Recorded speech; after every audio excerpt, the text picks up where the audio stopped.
Chef Big Dog up all night cooking. You like it? Yeah. We're gonna cook like this. You're the best chef that I ever worked with. Here and now, let's get this straight. Are you planning on altering the menu? The fact is, you work for me.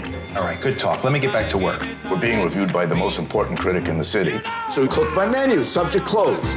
This film, although being a passion project, it happened fairly quickly. You know, I got the idea to write it. I sat down and outlined the film in not too long, and then locked myself up until I wrote a first draft because I was afraid if it got away from me, I would never finish it. So it was about a year and a half between originally writing it and now. So it's fairly quick considering the bigger movies I've worked on take 2 years just from when you start filming. So it was refreshing to have something done so quickly. It was exciting. It was nice to be in control of the content of the film. It was nice not to have such a big budget and long shooting schedule that there were a lot of people looking over my shoulder.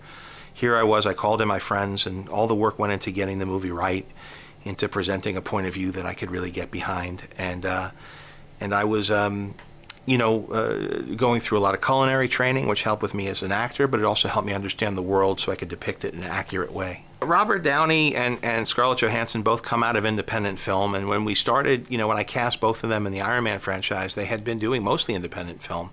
And now they've turned into, I guess, two of the biggest stars in the world. They've done a wonderful job, and I'm glad they haven't changed their phone number. I called them up, sent them the script, and they came on down and helped out by joining the cast. His dramatic weight gain can only be explained by the fact that he must be eating all the food sent back to the kitchen. There was a ribeye that I cooked in the movie that was pretty good. It was, it's getting the right cut of meat and cooking it to the right temperature, and it's kind of hard to ruin a good piece of meat. So I cooked it off well, and Chef Roy Choi, who trained me, was overseeing everything, and that went pretty fast once the cameras went off. The only day that it was that I felt the food was I was cooking a grilled cheese sandwich, and the thing is, I'm cooking it for my son. I ended up eating the whole sandwich myself, and there was so much butter. It was such a rich sandwich, and the cheese, and it was so good that I ate most of it. I was also eating a big bowl of cereal, Raisin Bran, and that was a little rough because by the end of the day, I finished a whole box of Raisin Bran. Going down, not a problem. The next day, it was a different story. When I wrote the film, social networking like Facebook and Twitter just popped up in the script. I didn't know how I was going to depict it. Very much like when I made Swingers, how the answering machine was part of the language of the time.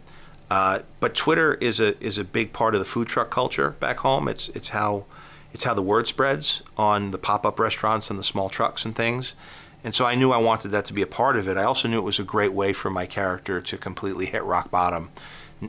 Being on Twitter for the first time and sharing publicly something he thought was a private message.